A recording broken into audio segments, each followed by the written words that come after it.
हरी सिंह जी नलवा की शहीदी 30 अप्रैल 1837 ਨੂੰ ਹੋਈ ਸੀ, यानी कि 2037 तक इसनूं पूरे 200 साल हो जाणगे। पर बड़े ही अफसोस की गल है कि इन्हां 200 सालों च भी असी इन्ना कंटेंट क्रिएट नहीं कर पाए हाँ कि इस महान शख्सियत की प्रेरणा अगली पीढ़ी तक पहुँच सके। इदा नहीं है कि ये गल्लां इतिहास विच दर्ज नहीं हैं, बिखरे हुए सोर्सेस बुक्स च सब कुछ अवेलेबल है। इस नूं अगे लोकां तक पहुँचाउण लई साडे कोल इंटरनेट ते टैक्नोलॉजी भी है। बट दुख की गल है कि कोई इदां दा कंटेंट बनाउणा ही नहीं चाहुंदा। जे साडी कौम दे मेन रोल मॉडल्स विचों एक सरदार हरी सिंह जी नलूआ बारे ही बाला कुछ अवेलेबल नहीं है, तां फिर भाई जैता जी, भाई तारू सिंह जी, भाई मती दास जी, भाई सती दास जी, दीवान टोंडरमल, पीर बुद्धू शाह जी, वड्डा घल्लूघारा, छोटा घल्लूघारा, गदर लहर, खाड़कू लहर, बब्बर लहर, दुल्ला पट्टी, सुच्चा सूरमा, जियोने मोड़, इन्हां सब बारे तां बाला कुछ अवेलेबल होण दा सवाल ही नहीं पैदा हुंदा। सरकारां तां पहिलां ही साडे इतिहास नूं बदलण नूं फिरदियां हन ते जे असीं भी सचेत ना होए तां कुछ टाइम बाद साडे कोल बस हिंदूवाद च रंगिया होया सिख इतिहास ही पल्ले रह जाऊगा। चलो आपां अपनी कोशिश जारी रखांगे, बस तुसीं इसे तरह सपोर्ट बनाई रखियो। सरदार हरी सिंह जी नलूआ एक जबरदस्त योद्धे ते एक महान जरनैल सन, ये तां आपां सब जाणदे हां। आओ हुण गल करदे हां उन्हां दी शख्सियत दे कुछ अणजाण पहलूआं दी। युद्ध कला च माहिर होण दे नाल नाल हरी सिंह जी दा लिटरेरी लैवल भी बड़ा ਉੱਚਾ ਸੀ। ਉਹ अंग्रेजी, फारसी, पश्तो आदि कई भाषावां नूं जाणदे सन। विनीति नलूआ एक अंग्रेज लिखारी दे हवाले नाल दसदी है कि जदों अंग्रेਜ਼ਾਂ नाल संधि ਦੀਆਂ ਗੱਲਾਂ ਚੱਲ ਰਹੀਆਂ ਹੁੰਦੀਆਂ ਉਦੋਂ हरी सिंह जी ਦੀ अंग्रेजी भी सुनन वाली ਹੁੰਦੀ है। ਉਹਨਾਂ ਦਾ ਫਲੋ ਆਫ ਸਪੀਕਿੰਗ, ਪ੍ਰੋਨਾਂਸੀਏਸ਼ਨ ਦੇਖ ਕੇ ਅੰਗਰੇਜ਼ ਵੀ ਹੈਰਾਨ ਰਹਿ ਜਾਂਦੇ ਹਨ। ਉਹਨਾਂ ਟਾਈਮਾਂ ਤੇ ਬਿਨਾਂ ਕਿਸੇ ਕਾਲਜ ਜਾਂ ਯੂਨੀਵਰਸਿਟੀ ਦੇ, ਬਿਨਾਂ ਇੰਟਰਨੈਟ ਦੇ ਜੇ ਕੋਈ ਇੰਨੀਆਂ ਭਾਸ਼ਾਵਾਂ ਜਾਣਦਾ ਹੋਵੇ ਤਾਂ ਸੱਚਮੁੱਚ ਇਹ ਇੱਕ ਹੈਰਾਨ ਕਰ ਦੇਣ ਵਾਲੀ ਗੱਲ ਹੈ। ਇੱਕ ਅੰਗਰੇਜ਼ ਅਫਸਰ ਸਟੀਵ ਹੁਗਰੋ ਆਪਣੀ biography some years with golden sparrow ਵਿੱਚ ਦੱਸਦੇ ਹਨ ਕਿ ਜਦੋਂ ਅਸੀਂ ਹਰੀ ਸਿੰਘ ਜੀ ਹੁਣਾਂ ਨੂੰ ਮਿਲਣ ਜਾ ਰਹੇ ਸੀ ਤਾਂ ਅਸੀਂ ਮਨ ਵਿੱਚ ਇਮੇਜਿਨ ਕਰ ਰਹੇ ਸੀ ਕਿ ਸਿੱਖ ਲੜਾਕੇ ਤਾਂ ਕਮਾਲ ਦੇ ਹੁੰਦੇ ਹਨ, ਪਰ ਹੋਣਗੇ ਸਿਲੀ ਤੇ ਆਰਟਲੈਸ, ਜਿਨ੍ਹਾਂ ਨੂੰ ਅਸੀਂ ਡਿਪਲੋਮੈਸੀ ਨਾਲ ਆਪਣੀਆਂ ਗੋਲ-ਮੋਲ ਗੱਲਾਂ 'ਚ ਫਸਾ ਲਵਾਂਗੇ। ਪਰ ਜਦੋਂ ਸਾਡਾ ਸਾਹਮਣਾ ਮੀਟਿੰਗ ਵਿੱਚ ਹਰੀ ਸਿੰਘ ਜੀ ਨਾਲ ਹੋਇਆ ਤਾਂ ਉਹਨਾਂ ਦੀ ਨੌਲੇਜ ਦਾ ਲੈਵਲ ਇੰਨਾ ਹਾਈ ਸੀ ਕਿ ਸਾਡੇ ਪੈਰਾਂ ਹੇਠੋਂ ਜ਼ਮੀਨ ਖਿਸਕ ਗਈ। ਉਹਨਾਂ ਸਾਡੇ ਸਾਹਮਣੇ ਈਸਟ ਇੰਡੀਆ ਕੰਪਨੀ ਦੀਆਂ ਜੜ੍ਹਾਂ ਖੋਲ ਕੇ ਰੱਖ ਦਿੱਤੀਆਂ, ਜਿਹੜੀਆਂ ਗੁੱਝੀਆਂ ਗੱਲਾਂ ਦਾ ਲੁਕਾ ਸਾਡੀ ਮੇਨ ਲੀਡਰਸ਼ਿਪ ਨੇ ਬਾਕੀ ਅਫਸਰਾਂ ਤੇ ਆਰਮੀ ਤੋਂ ਰੱਖਿਆ ਸੀ। ਸਰਦਾਰ ਸਾਹਿਬ ਨੇ ਉਹ ਪੱਤੇ ਵੀ ਸਾਡੇ ਸਾਹਮਣੇ ਖੋਲ ਕੇ ਰੱਖ ਦਿੱਤੇ।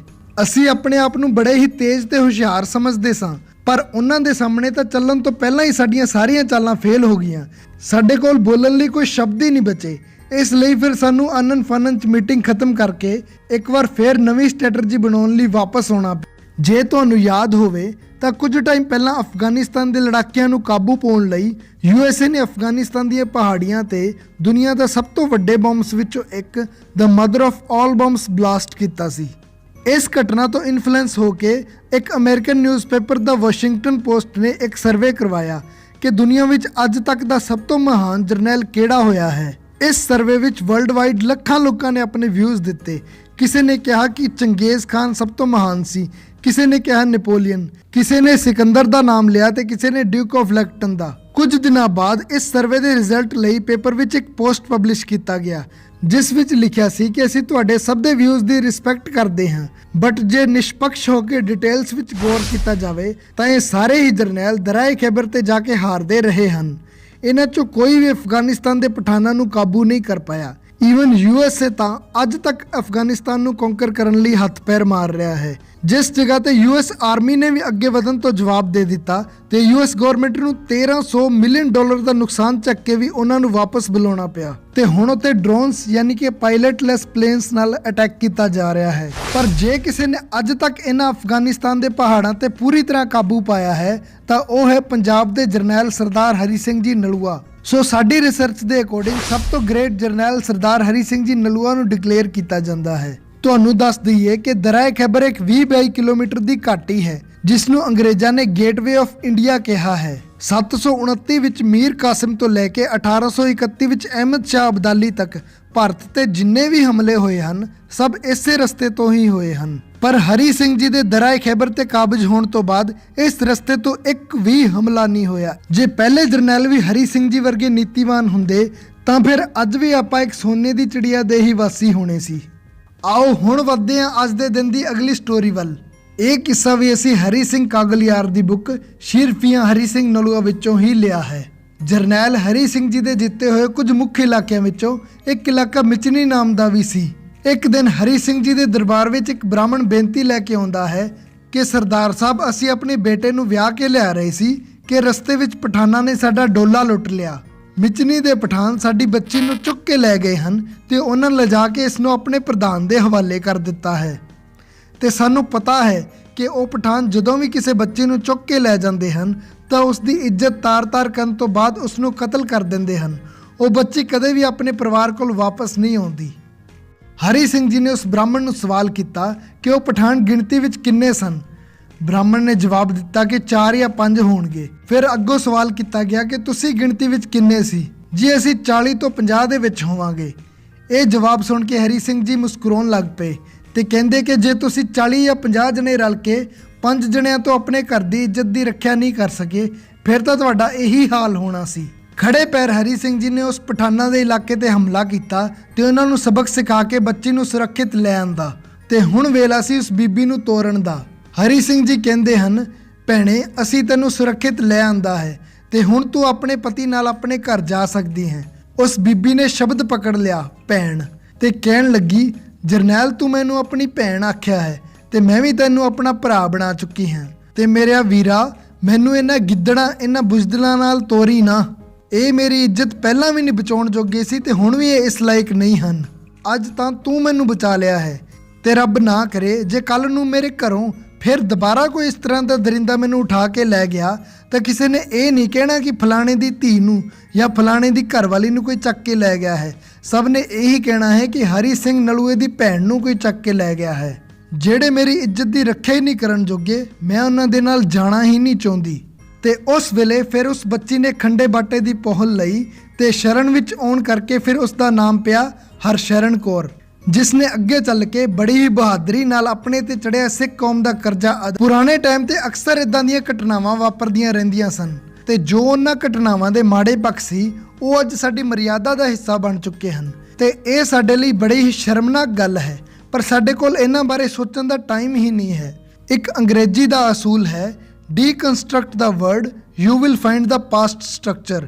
ਮਤਲਬ ਕਿ ਤੁਹਾਡੇ ਕੋਲ ਜਦੋਂ ਕੋਈ ਨਵਾਂ ਸ਼ਬਦ ਆਉਂਦਾ ਹੈ ਤਾਂ ਉਸ ਦੀ ਵਰਤੋਂ ਕਰਨ ਤੋਂ ਪਹਿਲਾਂ ਉਸ ਨੂੰ ਤੋੜ ਕੇ ਵੇਖਣਾ ਚਾਹੀਦਾ ਹੈ ਕਿ ਇਸ ਦਾ ਪਿਛੋਕੜ ਕੀ ਹੈ। ਜਦੋਂ ਲਾੜੇ ਨੂੰ ਬਰਾਤ ਜਾਣ ਲਈ ਤਿਆਰ ਕੀਤਾ ਜਾਂਦਾ ਹੈ ਤਾਂ ਲਾੜੇ ਦੇ ਨਾਲ ਜਮਾਂ ਲਾੜੇ ਵਰਗੇ ਕੱਪੜੇ ਪਵਾ ਕੇ ਇੱਕ ਬੱਚਾ ਵੀ ਤਿਆਰ ਕੀਤਾ ਜਾਂਦਾ ਹੈ ਜਿਸ ਨੂੰ ਅਸੀਂ ਕਹਿੰਦੇ ਹਾਂ ਸਰਬਾਲਾ। ਹੁਣ ਥੋੜਾ ਜਿਹਾ ਪਾਸਟ ਵਿੱਚ ਚੱਲਦੇ ਹਾਂ। ਪੁਰਾਣੇ ਟਾਈਮ ਤੇ ਪਠਾਨਾਂ ਵੱਲੋਂ ਹਿੰਦੂਆਂ ਦੇ ਡੋਲੇ ਲੁੱਟਣ ਦੀਆਂ ਘਟਨਾਵਾਂ ਵੱਡੇ ਪੱਧਰ ਤੇ ਹੋਣ ਲੱਗ ਪਈਆਂ ਸੀ। ਇਸ ਲੁੱਟ ਖੋਹ ਦੇ ਟਾਈਮ ਹੱਥੋਂ-ਪਾਈ ਵਿੱਚ ਬਹੁਤ ਵਾਰ ਲਾੜਾ ਵੀ ਮਾਰਿਆ ਜਾਂਦਾ ਸੀ ਤੇ ਕੁੜੀ ਘਰ ਵਸਣ ਤੋਂ ਪਹਿਲਾਂ ਹੀ ਵਿਧਵਾ ਹੋ ਜਾਂਦੀ ਸੀ। ਇਸ ਲਈ ਫਿਰ ਬ੍ਰਾਹਮਣ ਵਿਦਵਾਨਾਂ ਨੇ ਇਸ ਦਾ ਇੱਕ ਹੱਲ ਲੱਭਿਆ। ਬਰਾਤ ਵਿੱਚ ਲਾੜੇ ਦੇ ਕਿਸੇ ਚਾਚੇ ਮਾਮੇ ਜਾਂ ਭੂਆ ਦੇ ਹਮ ਉਮਰ ਮੁੰਡੇ ਨੂੰ ਜਵਾਂ ਲਾੜੇ ਵਰਗੇ ਕੱਪੜੇ ਪਵਾ ਕੇ ਬਰਾਤ ਵਿੱਚ ਪਿੱਛੇ ਰੱਖਿਆ ਜਾਂਦਾ ਸੀ ਤੇ ਜੇ ਕਦੀ ਭਾਣਾ ਵਾਪਰ ਜਾਂਦਾ ਸੀ ਤਾਂ ਫਿਰ ਉਸ ਦੂਸਰੇ ਮੁੰਡੇ ਨਾਲ ਕੁੜੀ ਦਾ ਵਿਆਹ ਕਰ ਦਿੱਤਾ ਜਾਂਦਾ ਸੀ। ਲਾੜੇ ਨੂੰ ਕਹਿੰਦੇ ਹਨ ਵਰ, ਕੁੜੀ ਨੂੰ ਕਹਿੰਦੇ ਹਨ ਬਾਲਾ ਤੇ ਉਸ ਸਬਸਟੀਟਿਊਟ ਦਾ ਨਾਮ ਰੱਖਿਆ ਗਿਆ ਸੀ ਸਰਬਾਲਾ।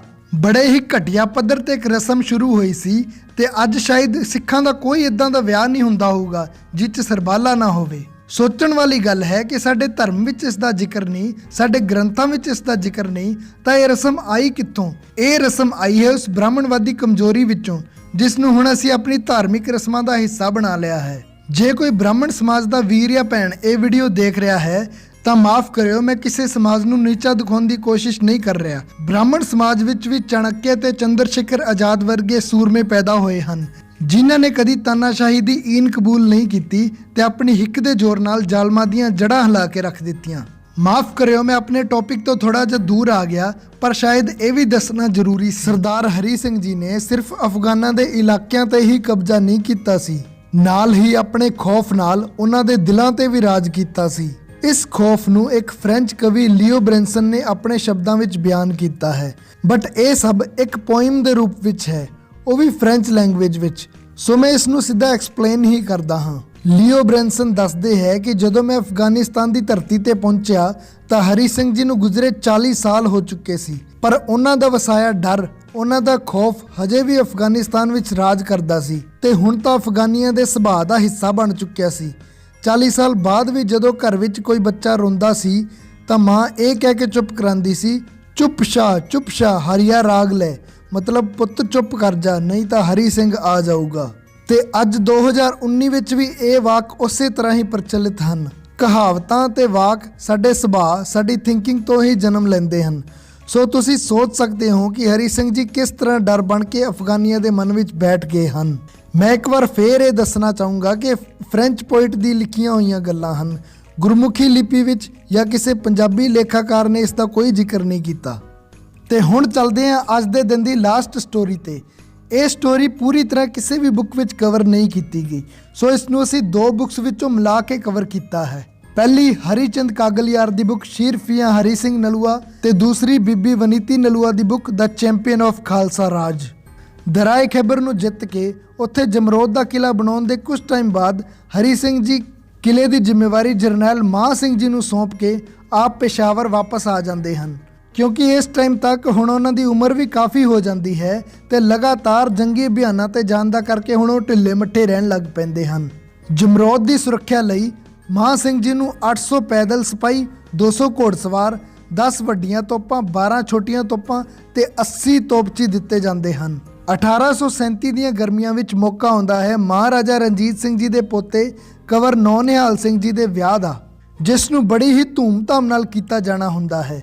ਮਹਾਰਾਜਾ ਹੁਕਮ ਜਾਰੀ ਕਰਦੇ ਹਨ ਕਿ ਦੂਰ ਨੇੜੇ ਦੇ ਕਿਲਿਆਂ ਤੇ ਜਿੰਨੀਆਂ ਵੀ ਫੌਜਾਂ ਹਨ ਉਹਦੇ ਵਿੱਚੋਂ 25% ਫੌਜਾਂ ਕਿਲੇ ਦੀ ਸੁਰੱਖਿਆ ਲਈ ਉੱਥੇ ਰਹਿ ਜਾਣ ਤੇ 75% ਫੌਜਾਂ ਵਿਆਹ ਵਿੱਚ ਸ਼ਾਮਿਲ ਹੋਣ ਲਈ ਲਾਹੌਰ ਆ ਜਾਣ। ਇਸ ਲਈ ਫਿਰ ਪੇਸ਼ਾਵਰ ਦੇ ਕਿਲੇ ਵਿੱਚ ਤੈਨਾਤ 25000 ਫੌਜਾਂ ਵਿੱਚੋਂ 15000 ਫੌਜਾਂ ਲੈ ਕੇ ਸਰਦਾਰ ਹਰੀ ਸਿੰਘ ਜੀ ਦਾ ਪੁੱਤਰ ਜਵਾਰ ਸਿੰਘ ਲਾਹੌਰ ਚਲੇ ਜਾਂਦੇ ਹਨ। ਪਰ ਹਰੀ ਸਿੰਘ ਜੀ ਬੁਰੀ ਤਰ੍ਹਾਂ ਬਿਮਾਰ ਹੋਣ ਕਰਕੇ ਨਾਲ ਜਾ ਨਹੀਂ ਪਾਉਂਦੇ। ਉਸ ਟਾਈਮ ਇੱਕ ਅੰਗਰੇਜ਼ ਖਬਰੀ ਕਾਬੁਲ ਦੇ ਸ਼ਾਸਕ ਦੋਸਤ ਮੁਹੰਮਦ ਖਾਨ ਨੂੰ ਇਹ ਖਬਰ ਪਹੁੰਚਾ ਦਿੰਦਾ ਹੈ। ਸੁਨਹਿਰਾ ਮੌਕਾ ਵੇਖ ਕੇ ਦੋਸਤ ਮੁਹੰਮਦ ਖਾਨ ਆਪਣੇ 5 ਪੁੱਤਰਾਂ ਨੂੰ ਇੱਕ ਵੱਡੀ ਫੌਜ ਦੇ ਕੇ ਜਮਰੋਦ ਫਤਿਹ ਕਰਨ ਰਵਾਨਾ ਕਰ ਦਿੰਦਾ ਹੈ। ਇਹ ਫੌਜਾਂ 15 ਅਪ੍ਰੈਲ 1837 ਨੂੰ ਕਾਬੁਲ ਤੋਂ ਚੱਲਦੀਆਂ ਹਨ ਤੇ 28 ਅਪ੍ਰੈਲ 1837 ਨੂੰ ਦਰਾਏ ਖੈਬਰ ਪਹੁੰਚ ਜਾਂਦੀਆਂ ਹਨ। ਕਿਲੇ ਦੇ ਚਾਰੇ ਪਾਸੇ ਉੱਚੀਆਂ ਪਹਾੜੀਆਂ ਤੇ ਤੋਪਾਂ ਬੀੜ ਕੇ ਗੋਲਾਬਾਰੀ ਸ਼ੁਰੂ ਕਰ ਦਿੱਤੀ ਜਾਂਦੀ ਹੈ। 28 ਅਪ੍ਰੈਲ ਦਾ ਪੂਰਾ ਦਿਨ ਜੰਗ ਇਸੇ ਤਰ੍ਹਾਂ ਜਾਰੀ ਰਹਿੰਦੀ ਹੈ ਤੇ ਸ਼ਾਮ ਤੱਕ ਲਗਭਗ 300 ਸਿੰਘ ਸ਼ਹੀਦ ਹੋ ਜਾਂਦੇ ਹਨ ਤੇ ਜਿਹੜੇ ਬਾਕੀ 700 ਸਿੰਘ ਬਚਦੇ ਹਨ ਉਹਨਾਂ ਨਾਲ ਮਾਹ ਸਿੰਘ ਜੀ ਇੱਕ ਮੀਟਿੰਗ ਕਰਦੇ ਹਨ ਤੇ ਫੈਸਲਾ ਕੀਤਾ ਜਾਂਦਾ ਹੈ ਕਿ ਜੇ ਪੇਸ਼ਾਵਰ ਵਿੱਚ ਹਰੀ ਸਿੰਘ ਜੀ ਤੱਕ ਇੱਕ ਚਿੱਠੀ ਭੇਜੀ ਜਾਵੇ ਤੇ ਉਹ ਆਪਣੀਆਂ ਫੌਜਾਂ ਲੈ ਕੇ ਜਮਰੋਦ ਆ ਜਾਣ ਤਾਂ ਜਮਰੋਦ ਨੂੰ ਬਚਾਇਆ ਜਾ ਸਕਦਾ ਹੈ। ਜਮਰੋਦ ਤੋਂ ਪੇਸ਼ਾਵਰ ਦੇ ਬਾਲਾ ਹਿਸਾਰ ਕਿਲੇ ਦੀ ਦੂਰੀ ਕੋਈ ਬਾਲੀ ਜ਼ਿਆਦੀ ਨਹੀਂ ਸੀ, ਬਸ ਲਗਭਗ 9.5 ਮੀਲ ਹੀ ਸੀ। ਤਾਂ ਉੱਥੇ ਫਿਰ ਉਹੀ ਬੀਬੀ ਹਰਸ਼ਰਨ ਕੌਰ ਸਾਹਮਣੇ ਆਉਂਦੀ ਹੈ ਜਿਸ ਦਾ ਪਹਿਲਾਂ ਮਾਹ ਸਿੰਘ ਜੀ ਮਨਾ ਕਰ ਦਿੰਦੇ ਹਨ ਕਿ ਭੈਣੇ ਬਾਹਰ ਜ਼ਾਲਮਾਂ ਦੀ ਗਿਣਤੀ ਹਜ਼ਾਰਾਂ ਵਿੱਚ ਹੈ, ਜੇ ਕਿਤੇ ਤੁਹਾਨੂੰ ਫੜ ਲਿਆ ਗਿਆ ਤਾਂ ਪਤਾ ਨਹੀਂ ਤੁਹਾਡੇ ਨਾਲ ਕੀ ਸਲੂਕ ਕਰਨਗੇ। ਬੀਬੀ ਨੇ ਹੱਥ ਜੋੜ ਕੇ ਬੇਨਤੀ ਕੀਤੀ ਕਿ ਮਾਹ ਸਿੰਘ ਜੀ, ਸਿੱਖ ਕੌਮ ਦਾ ਬੜਾ ਵੱਡਾ ਕਰਜ਼ ਹੈ ਮੇਰੇ ਤੇ, ਅੱਜ ਮੌਕਾ ਹੈ, ਮੈਨੂੰ ਚੁਕਾ ਲੈਣ ਦਿਓ। ਇੱਕ ਸਵਾਲ ਹੋਰ ਸੀ, ਇਹ ਪਤਾ ਕਿਵੇਂ ਲੱਗਦਾ ਕਿ ਚਿੱਠੀ ਸਹੀ ਸਲਾਮਤ ਪਹੁੰਚ ਗਈ ਹੈ? ਤਾਂ ਇਸ ਦਾ ਵੀ ਇੱਕ ਹੱਲ ਕੱਢਿਆ ਗਿਆ।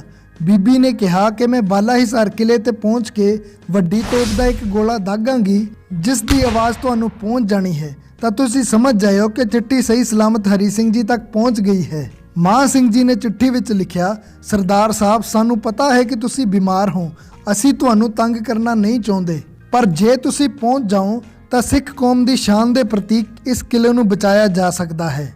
ਉਸੇ ਰਾਤ ਬੀਬੀ ਚਿੱਠੀ ਲੈ ਕੇ ਰਵਾਨਾ ਹੋ ਗਈ ਅਤੇ ਵਾਹਿਗੁਰੂ ਜੀ ਦੀ ਮਿਹਰ ਨਾਲ ਸਹੀ ਸਲਾਮਤ ਪਹੁੰਚ ਵੀ ਗਈ। ਉੱਥੇ ਜਾ ਕੇ ਉਸਨੇ ਤੋਪ ਦਾ ਫਾਇਰ ਕਰਵਾਇਆ ਤੇ ਮਾਹ ਸਿੰਘ ਜੀ ਹੁਣਾਂ ਨੂੰ ਪਤਾ ਲੱਗ ਗਿਆ ਕਿ ਚਿੱਠੀ ਸਹੀ ਸਲਾਮਤ ਪਹੁੰਚ ਗਈ ਹੈ। ਚਿੱਠੀ ਪੜ੍ਹਦਿਆਂ ਹੀ ਮੰਜੇ ਤੇ ਪਏ ਉਸ ਬੁੱਢੇ ਸ਼ੇਰ ਦੇ ਡੋਲੇ ਫੜਕਣ ਲੱਗ ਪਏ, ਅੱਖਾਂ ਵਿੱਚ ਨੀਰ ਆ ਗਿਆ। ਵੈਦ ਦੇ ਮਨਾ ਕਰਨ ਤੋਂ ਬਾਅਦ ਵੀ ਸਰਦਾਰ ਸਾਹਿਬ ਫੌਜ ਲੈ ਕੇ ਰਵਾਨਾ ਹੋ ਗਏ। ਉਹਨਾਂ ਦੀ ਫੌਜ ਵਿੱਚ 7000 ਪੈਦਲ ਸਿਪਾਹੀ, 3000 ਘੋੜਸਵਾਰ, 10 ਛੋਟੀਆਂ ਤੋਪਾਂ, 15 ਵੱਡੀਆਂ ਤੋਪਾਂ ਤੇ 25 ਤੋਪਚੀ ਸਨ। 29 ਤਰੀਕ ਦੀ ਰਾਤ ਨੂੰ ਹਨੇਰੇ ਵਿੱਚ ਹੀ ਫੌਜਾਂ ਰਵਾਨਾ ਹੋ ਗਈਆਂ ਤੇ 30 ਤਰੀਕ ਨੂੰ ਸਵੇਰ ਚੜ੍ਹਦੇ ਹੀ ਹਮਲਾ ਕਰ ਦਿੱਤਾ ਗਿਆ। ਪੂਰੀ 30 ਤਰੀਕ ਨੂੰ ਵੱਡੇ ਪੱਧਰ ਤੇ ਕੱਟ ਵੱਢ ਚੱਲਦੀ ਰਹੀ ਅਤੇ ਸ਼ਾਮ ਤੱਕ ਹਰੀ ਸਿੰਘ ਜੀ ਹੁਣਾਂ ਨੇ ਮੈਦਾਨ ਜਿੱਤ ਲਿਆ। ਪਠਾਨ ਵਾਪਸ ਭੱਜਣ ਲੱਗ ਪਏ। ਇੱਥੇ ਇੱਕ ਮੰਦਭਾਗੀ ਘਟਨਾ ਵਾਪਰ ਗਈ। ਇੱਕ ਸਿੰਘ ਜਿਨ੍ਹਾਂ ਦਾ ਨਾਮ ਇਤਿਹਾਸ ਨੇ ਨਿਧਾਨ ਸਿੰਘ ਪੰਜ ਹੱਥਾ ਦੱਸਿਆ ਹੈ, ਕਿਉਂਕਿ 1823 ਵਿੱਚ ਮਹਾਰਾਜਾ ਰਣਜੀਤ ਸਿੰਘ ਜੀ ਵੱਲੋਂ ਇੱਕ ਜੰਗ ਲੜਦਿਆਂ ਇਹਨਾਂ ਨੂੰ 5 ਹਮਲਾਵਰਾਂ ਨੇ ਘੇਰ ਲਿਆ ਸੀ।